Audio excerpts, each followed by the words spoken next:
1절부터 9절까지 말씀입니다. 이사야서 64장 1절부터 9절까지 말씀.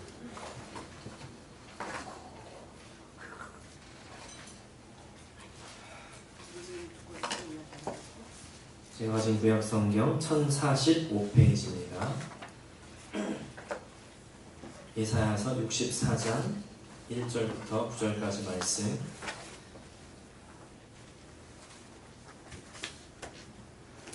이사야서 64장 1절부터 9절까지 말씀.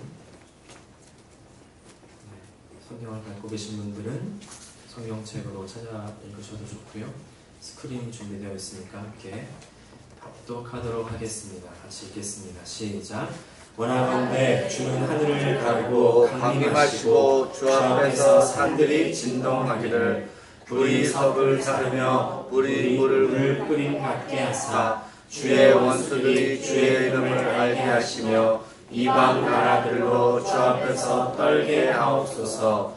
주께서 강림하사 우리가 생각하지 못한 두려운 일을 행하시던 그때에 산들이 주 앞에서 진동하였사오니 주 외에는 자기를 원하는 자를 위하여 이런 일을 행한 신을 옛부터 들은 자도 없고 귀로 들은 자도 없고 눈으로 본 자도 없었나이다.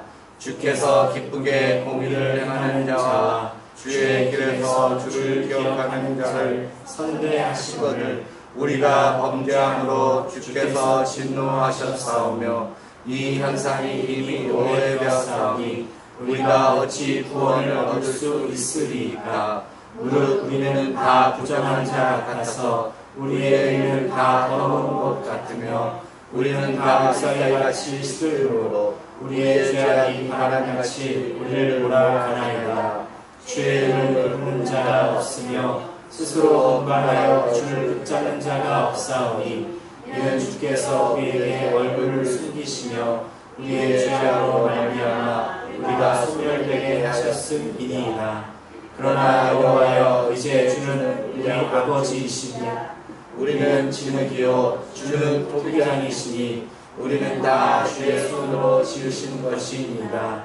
여호와여 너무 분노하지 마시오며 죄악을 영원히 기억하지 마시옵소서. 구하오니 보시옵소서 보시옵소서. 우리는 다 주의 백성이니이다. 아멘. 지난 6월 4일날 굉장히 중요한 재판이 있었습니다. 바로 마스터피스 케이크샵과 그 다음에 콜로라도 시민권위원회 간의 재판이었습니다. 혹시 이 뉴스 들으신 분 있으십니까? 네, 뉴스를 좀 보시기를 바랍니다. 네, 사건은요 6년 전에 2012년으로 거슬러 올라가는데요. 마스터피스 케이크샵을 두 남자 청년이 찾아오는 겁니다. 이제 이 두 청년이 케이크를 주문하는데 이제 자신들의 결혼을 위한 웨딩 케이크를 주문한 겁니다. 남자 청년, 두 남자의 결혼. 어떤 결혼인지 아시겠죠? 요새 시대가 어떤 시대입니까? 동성애가 아주 프리베일하고 또 이런 성향을 지지하지 않고 싫어하고 또 반대하면 굉장히 잘못된 사람, 막힌 사람, 편협한 사람으로 매도하는 것이 요새 시대 아니겠습니까? 또한 자신의 신앙을 공공장소에서 아주 프랙티스하지 못하도록, 그래서 공공장소에서 기도하지도 못하도록 그렇게 법으로도 만들어 놓았는데요. 요새 세상이 그렇습니다. 그런데 이 마스터피스 케이크샵의 주인인 이 잭 필립이 이 동성결혼을 위한 그 웨딩 케이크 만들기를 거절합니다. 그 이유는 자신이 아주 독실한 크리스천이기 때문에 이 동성결혼이 자신의 신앙과 반대된다는 것이죠. 내 신앙에 따라서 나는 내 신앙에 반대되는 이 동성결혼을 위한 케이크를 만들 수가 없습니다. 거절하는 겁니다. 굉장한 신앙 아닙니까? 아주 멋집니다. 그런데 그렇게 말 한 번은 굉장히 힘 좋고 그랬을 텐데 그 이후에 이 사람이 겪었을 그 엄청난 사건 상상이 되십니까? 이제 그 이후부터 온갖 욕을 먹고 협박을 당하고 죽음의 위협을 당하고 또 고소를 당한 겁니다. 그리고 매출이 40% 이상 떨어졌다. 그럼에도 불구하고 잭 필립은요 그런 온갖 힘들고 어려운 일을 당했을 때 이렇게 인내했다고 합니다. 이것이 모두 다 하나님께서 내게 기도하라고 하는 일이다. 이러면서 기도하면서 인내했다는 겁니다. 결국 이 재판이 이제 대법원까지 올라갔고 지난 6월 4일날 연방대법원이 이 사람은 인종차별이 아니라 종교적인 이유에서 케이크를 만들지 않았기 때문에 이 사람의 행동은 인종차별을 볼 수 없다. 그리고 이 사람의 종교적인 신념은 차별을 당해서는 안 된다. 이 사람의 선택은 올바른 것이다. 라고 잭 필립의 손을 들어주는 겁니다. 할렐루야. 2012년에 그 일이 있은 후부터 2018년 8년이 판결이 날 때까지 사실 이 잭 필립이 겪었어야 했을 그 아픔, 그 어려움, 요새 사회 풍조 가운데 어느 누가 이 재판이 이길 수 있을 거라고 생각했겠습니까? 계속되는 위협과 협박 속에서 하나님이 숨을 것 같지 않겠습니까? 하나님이 침묵하시는 것 같지 않았겠습니까? 사실 그 전에 이제 재판들은요 계속 잭 필립이 져왔습니다. 이제서야 잭 필립이 이기게 된 거거든요. 근데 끝까지 잭 필립은 자신의 신앙을 지켜 나갔던 겁니다. 이제 대법원의 판결을 들은 잭 필립이 이렇게 말합니다. 하나님께서 무엇을 어떻게 인도해 가실 것을 내가 믿기 때문에 저는 하나님을 신뢰합니다. 하나님께서 하나님의 사역의 한 부분으로 나를 선택하셨다면 이제 나에게 그 이상의 명예는 없습니다. 하나님의 도우심으로 말미암아 잭 필립이 자신의 신앙을 끝까지 지킬 수 있었던 것이죠. 하지만 우리가 알고 있는 것처럼 이 세상은요 우리의 신앙을 지키지 못하게 만듭니다. 별의별 수단을 써서 우리 신앙을 좌절시키려고 하는 것이 바로 이 세상이죠. 오늘 본문 6절 하반절 보니까 우리의 죄악이 바람같이 우리를 몰아간다 이렇게 이야기를 합니다. 여러분 강한 바람 만나보셨죠? 우리 하와이에도 강한 바람이 있는 곳이 있습니다. 어딥니까? 바람산이죠. 많이 가보셨죠? 이곳의 정확한 이름이 누아누 팔리 루카웃입니다. 누아누 팔리 루카웃. 그런데요, 제가 권사님들한테 이 공원 이름을 여쭤보니까 모르신대요. 그냥 바람산입니다. 바람산. 네. 제가 6년 전에 하와이 왔을 때 우리 김재희 목사님하고 우리 데니엘 형제님하고 같이 바람산에 간 겁니다. 그래서 이제 딱 갔는데 갑자기 재희 목사님 저한테 쿼러를 하나 달라고 그러시는 거예요. 그래서 주머니를 뒤져가지고 쿼러를 드렸어요. 그랬더니 재희 목사님이 갑자기 쿼러를 던지는 겁니다. 밖으로. 깜짝 놀라가지고 이렇게 재희 목사님을 당황하면서 쳐다보고 있는데 갑자기 동전이 쑥 올라오는 거예요. 야, 여기 바람이 이렇게 세구나. 그때 느꼈습니다. 네. 그러니까 제가 막 놀라고 있으니까 재희 목사님이 막 깔깔거리면서 웃으시던 기억이 나는데요. 오죽 바람이 세면 여기에 아이를 던졌다는 거 아닙니까? 근데 아이가 다시 올라왔다는 거 아니겠습니까? 네. 진짜인지 아닌지 모르겠는데 바람이 이렇게 세구나 이제 느꼈던 그 곳이었는데요. 내가 제대로 서 있을 수 없는 바람. 그 내가 원하는 대로 가지 못하게 만드는 그 바람. 죄가 바로 그 바람 같다는 거예요.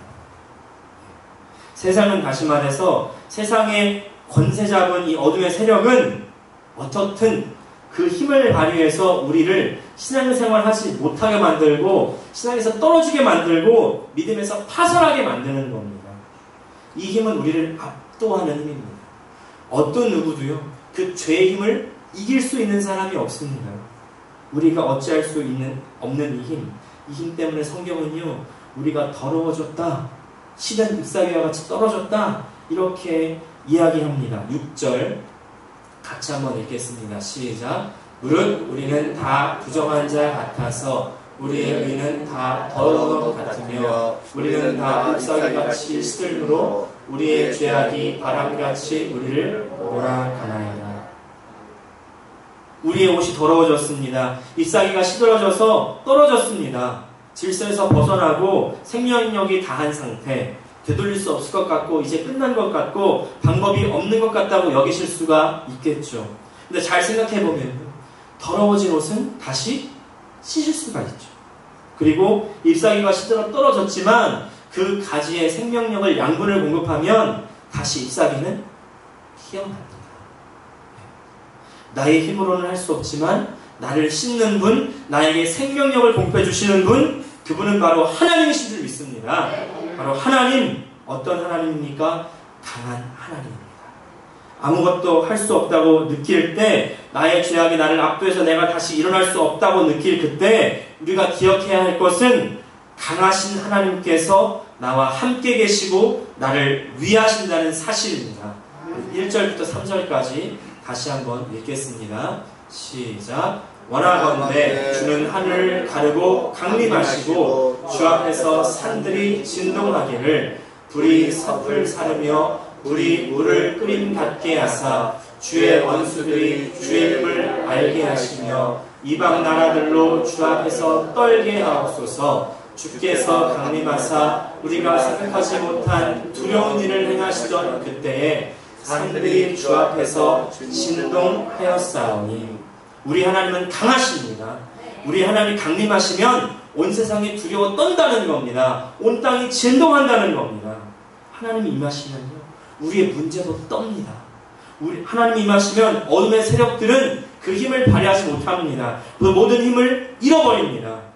그 하나님이 우리의 하나님이 되신다는 사실입니다. 우리가 해야 할 일, 그렇기 때문에 이 하나님을 소망해야 됩니다. 4절 말씀 또 읽겠습니다. 시작. 주 외에는 자기를 앙망하는 자를 위하여 이런 일을 행하신 일을 옛부터 들은 자도 없고 귀로 들은 자도 없고 눈으로 본 자도 없었나이다. 어렵고 힘든 그때, 침묵의 때 하나님께서 숨으신 것 같고 세상을 온갖 힘으로 나를 압도하는 것 같고 그 문제 때문에 내가 그 고개조차 들을 힘이 없는 것 같은 그때에 내 문제보다 크시고 내 죄악보다 크시고 저 세상 권세보다 더 크신 모든 것을 제압하시는 그 하나님을 소망하시기를 바랍니다. 그러면 하나님께서 만나 주십니다. 우리 5절 말씀 같이 읽겠습니다. 시작. 주께서 기쁘게 공의를 행하는 자와 주의 길에서 주를 기억하는 자를 선대하시거늘 우리가 범죄함으로 주께서 진노하셨사오며 이 세상이 이미 오래되었사오니 우리가 어찌 구원을 얻을 수 있으리이까. 여기서 선대하신다는 말은요, 만나주신다는 말이에요. 만나주신다. 주를 만날 수 있는 사람들이 어떤 사람들입니까? 당장은 하나님께서 안 계신 것 같고 손에 잡히는 것이 없는 것 같은데 문제는 당장 해결되지 않는 것 같은데 그러나 자신의 삶 속에서 하나님을 기억하는 사람들이라는 것이죠. 오늘 본문에 보니까 하나님께서 만나주신 사람들은 특징이 기쁘게 공의를 행하고 주의 길을 가는 자들입니다. 다시 말해서 하나님의 뜻대로 사는 자들 아니겠습니까? 고비가 왔지만 그것을 넘어가기 위해서 쉽게 타협한다거나 사람의 눈을 기쁘게 하기 위해서 하나님의 눈을 속이는 그런 사람들이 아니라 하나님의 눈을 인식하는 사람들이죠. 다시 말해서 하나님을 기억하는 사람들입니다. 이것이 바로 주님을 만나는 사람들의 특징입니다. 주를 기억해야 됩니다. 우리의 삶이 좋고 행복할 때도 주님을 기억해야 되지만 우리의 삶이 어렵고 답답할 때 더욱 주님을 기억해야 됩니다. 어떤 주님을 기억하십니까? 아까 말씀드린 대로 강하신 하나님, 나의 문제를 해결하실 수 있는 하나님, 나를 위하시는 그 하나님, 모든 것을 다스리시고 지배하시는 그 하나님이 바로 나를 위한다는 그 사실을 기억하시기를 바랍니다. 그런데 주님을 기억하면서 주님을 만나는 사람들이 있는가 하면 오늘 본문에는 하나님께서 진노하시는 사람들의 특징도 함께 나오게 됩니다. 7절 말씀 또 보겠습니다. 시작. 주의 이름을 부르는 자가 없으며 스스로 분발하여 주를 붙잡는 자가 없사오니 이는 주께서 우리에게 얼굴을 숨기시며 우리의 죄악으로 말미암아 우리가 소멸되게 하셨음이니라. 이름을 부르지 않고 주님을 붙잡지 않는다고 합니다. 다시 말해서 하나님을 의지하지 않는 겁니다. 수협에 나오시는 분들 다 들으셨는데요. 언제부터 사람들이 하나님의 이름을 불렀습니까? 제가 성경 말씀을 준비했습니다. 바로 셋의 아들 에노스부터 불렀습니다. 창세기 4장 26절 보니까 셋도 아들을 낳고 그의 이름을 에노스라 하였으며 그때의 사람들이 비로소 여호와의 이름을 불렀더라. 에노스가 여호와의 이름을 불렀다는 이 말씀이요, 참 우리에게 위로가 되는, 은혜가 되는 말씀입니다. 왜 그렇습니까? 에노스라는 그 이름의 뜻은 깨어지기 쉬운, 부서지기 쉬운 그런 뜻입니다. 그러니까 우리의 인생이 부서지기 쉽고 깨어지기 쉬운 인생 아닙니까? 아무리 잠잠한다 할지라도 금세 문제가 생기면 우리의 마음이 상해버립니다. 네. 잠 못 이루고 한숨이 가득해집니다. 답답한 마음, 누가 알아줄 수도 없고 또 알 수도 없는 그때에 에노스는 여호와의 이름을 불렀다는 것이죠. 여호와가 어떤 이름인 줄 아십니까? 하나님께서 모세에게 자신의 이름을 설명해 주시죠. 출애굽기 3장 14절 보니까 이렇게 말씀합니다. 하나님이 모세에게 이르시되 나는 스스로 있는 자이니라. 또 이르시되 너는 이스라엘 자손에게 이같이 이르기를 스스로 있는 자가 나를 너희에게 보내셨다 하라. 여호와의 뜻이 스스로 있는 자라는 뜻입니다. 스스로 있는 자, 누가 만들거나 창조하지 않았고 스스로 계시면서 모든 것을 만드신 전능하신 그분이 바로 여호와라는 것이죠. 영어로 보니까 I am 이라는 겁니다. I am who I am. 바로 스스로 있다는 것이죠. 근데 이 이름이요 바로 우리를 위한 이름이라는 사실 아십니까? 노예 생활로부터 구원받기를 원했던 그 이스라엘 백성에게 여호와 하나님은 구원의 하나님이 되십니다. I am the salvation. 내가 바로 구원이다. I am 그 뒤에 내가 필요한 모든 것을 다 넣어보십시오. 네. 하나님께서 바로 그것이 되어주신다는 것이죠. I am the life. 내가 생명이고, I am the light. 내가 빛이고, I am the way. 내가 길이고, 내가 구원이고, 내가 힘이고, 방패고, 내가 뿌리고 산성이다. 내가 지혜다. 내가 모든 것이다. I am everything that you need. 내가 너에게 필요한 그 모든 것이다라는 겁니다. 이것이 바로 하나님의 이름의 비밀이에요. 또 내가 필요한 거 넣으라니까. 뭐니 해도 money지. I am the money. 주여 돈. 아닙니다. 하나님이 우리를 돈 주시려고 준비해 놓으시는 그런 분이 아닙니다. 우리를 하나님께서는요 영원히 살게 해주시는 분이시고 우리를 치료해 주시는 분이시고 우리에게 자유와 구원을 주시는 분이신 줄을 믿으시기를 바랍니다. 돈을 바라시면 일을 하시는 거죠. 네. 여러분 물질은요 복이 아니라 은사입니다. 네. 복 받아서 돈 많아지는 게 아니고요 하나님의 일을 하기 위해서 물질을 주시는 겁니다. 이해가 되십니까? 네. 우리는요 하나님이 우리에게 명하시는 참된 복을 소유하는 사람들이 되어야 될 줄 믿습니다. 하나님이 우리의 모든 것 되어주신다는 겁니다. 여러분 이 하나님의 이름을 부르시기를 바랍니다. 하나님의 이름 어떻게 부르시겠습니까? 하나님, 나의 아버지 하나님, 또 신약시대에 와서는 주 예수님, 또 가장 짧은 두 단어로 부를 수 있죠. 주님, 주여, 주여. 그냥 마음 힘들고 어려울 때 어디서든지 무릎을 꿇고 하나님의 이름 주여 부르시기를 바랍니다. 그러면 하나님께서 우리의 마음을 구원해 주십니다. 제가 한국에서 신학교 다닐 때인데요. 신대원 다닐 때 벌써 12, 13년 전인 것 같아요. 당시에 저 가장 친했던 친구가 갑자기 전화가 온 겁니다. 사고를 당했다는 거예요. 고속도로를 다니다가 아마 어떤 차를 앞에 차를 치였던 것 같아요. 형 빨리 와줄 수 있어요? 불이 났게 달려갔어요. 수업 다 그냥 째고 그냥 간 겁니다. 그래서 그냥 함께 있어주는 거예요. 막 너무 충격을 받아가지고 손이 덜덜덜 떨리고 어떻게 할 수가 없는 거예요. 그래서 계속 이렇게 어깨를 쓰다듬어주고 또 맛있는 거, 또 따뜻한 거 사 먹이고 계속 옆에 있어주는 겁니다. 근데 이제 그 친구가 저한테 하는 말이 형, 내가 다 사고가 나는데 굉장히 천천히 지나가더라는 겁니다. 그 앞에 차와 부딪히는 그 순간이 굉장히 천천히 슬로우 모션으로 탁탁탁 가는데 그때 내 입에서 나오는 말이 다급하니까 욕밖에 안 나온다. 네. 다 끝나고 나니까 그제서야 하나님, 아버지, 주여 그제서야 하나님의 이름을 부르기 시작했다라는 겁니다. 생각해보니까 왜 그 사고 나는 그때 하나님의 이름을 부르지 못했는지, 내가 얼마나 믿음이 없었는지 깨닫게 되는 순간이었다고 이렇게 저한테 이야기를 했습니다. 내가 가장 힘들 때, 내가 가장 어려울 때, 위기의 순간에 부르는 그 이름, 어떤 이름입니까? 내가 어려울 때 부르는 그 이름, 내가 믿는 대상입니다.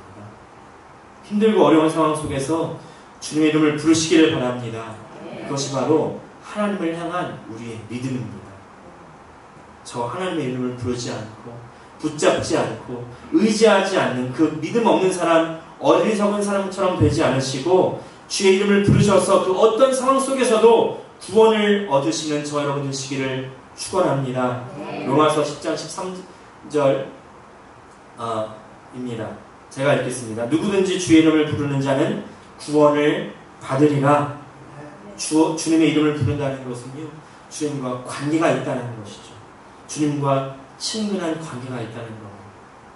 8절 말씀 같이 읽겠습니다. 시작. 그러나 여호와여, 이제 주는 우리 아버지시니이다. 우리는 진흙이요 주는 토기장이시니 우리는 다 주의 손으로 지으신 것이니이다.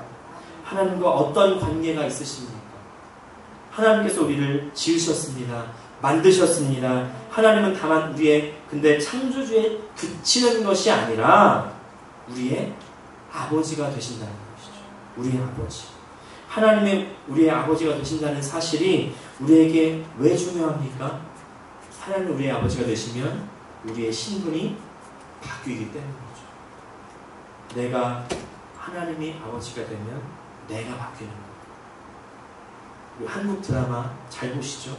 한국 드라마 잘 보니까 엄청나게 가난하고 가난했던 그 미혼모의 아들이 주인공으로 나오는 겁니다. 온갖 고생을 하다가 나중에 알고 보니까 내 아버지가 저 대기업 회장인 거예요. 이제 대기업 회장이 죽으면서 자신에게 그 전 재산을 다 물려주는 겁니다. 완전히 인생이 바뀌어버린 거죠. 네. 그러니까 온갖 부와 권력이 하루아침에 생기게 되니까 그 전까지는 자기를 괴롭히던 사람이 이제는 꼼짝 못해요. 와서 엎드리고, 그리고 사랑하는 여인과 해피리 에버 애프터. 아버지가 바뀌니까 인생이 바뀌더라고요. 우리의 신앙생활도 마찬가지입니다. 아버지가 세상에서 하나님으로 바뀌니까 우리의 삶이 어둠에서 빛으로 바뀌게 되는 것이죠. 에베소서 5장 8절 말씀. 너희가 전에는 어둠이더니 이제는 주 안에서 빛이라. 빛의 자녀들처럼 행하라. 말씀을 정리합니다. 우리에게 역경이 있습니다. 어려움이 있습니다. 하나님이 침묵하시는 것 같은 때가 있습니다. 얼굴을 숨기시는 것 같은 때가 있습니다. 그런데 그때 잊지 말고 기억해야 되는 첫 번째가 무엇이냐면 바로 내가 누구인가라는 거예요. 내가 누구인가. 나는 하나님 아버지의 아들이죠. 두 번째 기억해야 될 것은 하나님은 누구신가. 하나님이 바로 그 강하신 하나님, 전능하신 하나님, 그 강하시고 전능하신 그 하나님이 바로 나의 아버지가 되신다는 그 사실을 기억하시기를 바랍니다. 그 하나님과의 관계가 우리의 삶을 풍성하게 하실 줄 믿습니다. 지난 월요일부터 수요일까지 달라스, 텍사스에서 열린 그 남침내교 총회에 갔다 왔습니다. 아마 총회가 무엇을 하는 곳인지 잘 모르시는 분이 많으실 건데요. 이제 여러 교회들이 함께 모여서 앞으로 할 일들을 이야기하고, 그리고 또 신학적인 이슈가 있으면 함께 이야기하고, 어려운 교회들 서로 돕고 선교적인 필요성을 같이 나누면서 서로 격려하고 돕는 올바른 목표관을 세워나가는 그런 회의입니다. 저는 올해로 이제 8번째 총회를 참석해오고 있는데, 이번에 이제 감사하게도 우리 교회에서 저를 보내주셔서 잘 참석하고 돌아왔는데요. 사실 총회에 참석하면 위에서 말씀드린 것처럼 회의에 참석하고 저는 그러질 않습니다. 좀 더 특별한 사역에 참석을 하는데 바로 청소년 사역, 목회자 자녀 사역입니다. 이제 총회에 전국에서 침례교회 목회자들이 이제 몰려오게 되는데 그 가족들도 함께 옵니다. 이번 총회가 벌써 37차인데 제 목사님께서 총회가 거의 시작할 당시부터 30년도 넘었죠 이제. 당시에 보니까 목사님들이 총회에 참석하고 나고 사모님들은 또 사모님들끼리 모임을 가진다는 거예요. 그러면 아이들끼리만 남더라는 겁니다. 근데 아이들끼리 할 일 없이 그냥 저기저기 빈둥거리면서 다니고 돌아다니더래요. 이래서는 안 되겠다. 또 내가 같이 있어줘야 되겠다. 근데 같이 있어주다 보니까 예배도 같이 드리게 되고 그러면서 목회자 자녀를 위한 집회라는 그런 프로그램이 생기게 된 겁니다. 이제 그래서 김재현 목사님이 총회 간다고 하면은 회의 참석하러 가시는 것이 아니라 그 목회자 자녀를 위한 집회를 하러 가시는 거예요. 저도 버지니아에 있을 때부터 함께 이 목회자 자녀 집회를 도왔거든요. 그래서 이번에도 김재현 목사님께서 일손이 필요하니까 우리 김동민 감독님께 김현수 목사를 좀 보내달라고 이번에 본토 방문하실 때 부탁을 하셔서 이제 우리 교회에서 저를 보내주셔가지고 잘 사역을 돕고 왔습니다. 그러면 이제 잠깐 어떤 사역이 있었는지 같이 영상을 한번 보시겠습니다.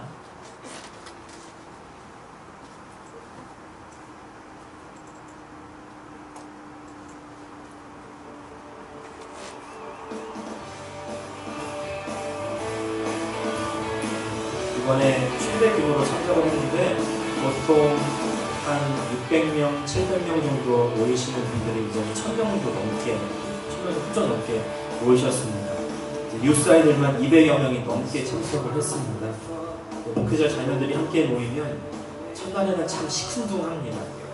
처음 오는 사람들도 있고, 근데 워낙 어릴 때부터 예배를 다 참석해보고 그렇게 자랐기 때문에 그야말로 교회는 이력이 난 아이들이 아니겠습니까?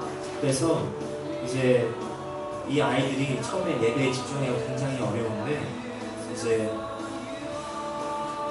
오랜만에 만난 아이들도 있고 자식도 이 아이들이 다 목회자 자녀들이니까 그런 공감대가 있는 것 같아요. 그래서 같이 이렇게 모이는데 자신의 부모님에 대한 불만이 있고 내 아버지는 왜 목사인지 왜 나는 계속 이사를 다녀야 되는지 삶의 그런 불만이 불평이 많은 아이들입니다.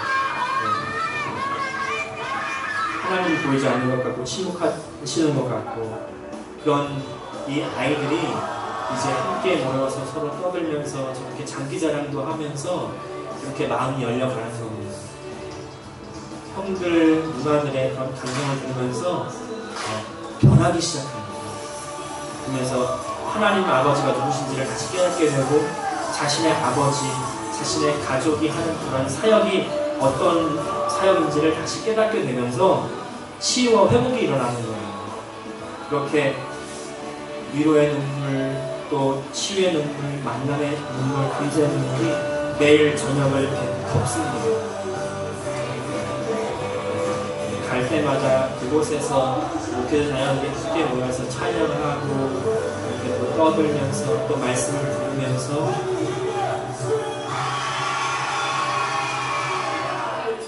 집회를 하는데요.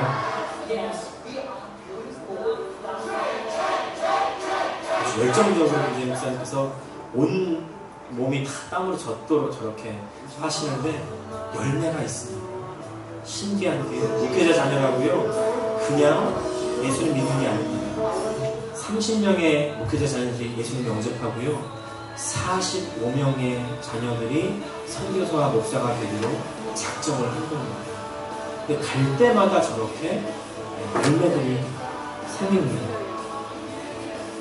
이 아이들이 자신이 원했던 하나님을 바르게 인식하고 이제 부모님을 다시 한번 깨닫게 되고 얼마나 위대한 일을 하고 있는지 얼마나 중요한 일을 하고 있는지 깨닫는 것. 마지막 날에는 이제 그런 장기 자랑들 그리고 연극들을 모든 부모님 앞에서 올려드리면서 서로 자녀와 또 목회자들이 함께 하나가 되는 가정이 하나가 되는 그 가정의 밤이 프로그램이 진행이 되는데 저렇게 사모님들이 또 억눌렸던 피들을 다 발산하시면서 패션쇼도 하시고 연극도 하시면서 한 가족이 눈물로 기도하는 저런 시간이었습니다. 이제 이 아이들이 이런 경험을 가지고 자라서 이후에 하나님의 놀라운 사역을 이어나갈 생각을 하니까 가슴이 뛰는 겁니다. 불 다 켜주세요. 흥분이 돼요. 막 저와 우리 교회가 이런 아이들을 위로하고 치유하고 세워가는 일에 동참할 수 있는 것이 참 감사합니다. 하나님 선교 역사가요, 여기서부터 시작되는 거예요. 우리 교회가요, 저를 총회로 파송해서 이제 총회에서 전원 사역을 감당할 때 제가 그리고 김재희 목사님이 이런 사역을 감당한 것뿐만이 아니라 우리 교회가 함께 동참하는 겁니다. 예, 우리 교회가 그 선교의 사역을 함께 감당하는 거예요. 너무 감사하지 않습니까? 할렐루야.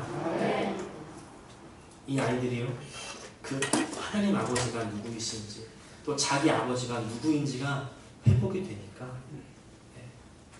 자신의 신앙이 정립이 되는 겁니다. 흔들리던 그 신앙이 바로 서게 되는 겁니다. 여러분, 힘이 들고 어려울 때 우리 아버지를 잊지 마시기를 바랍니다. 그리고 그 아버지께 기도로 나가시기를 바랍니다. 9절 말씀 다 같이 읽겠습니다.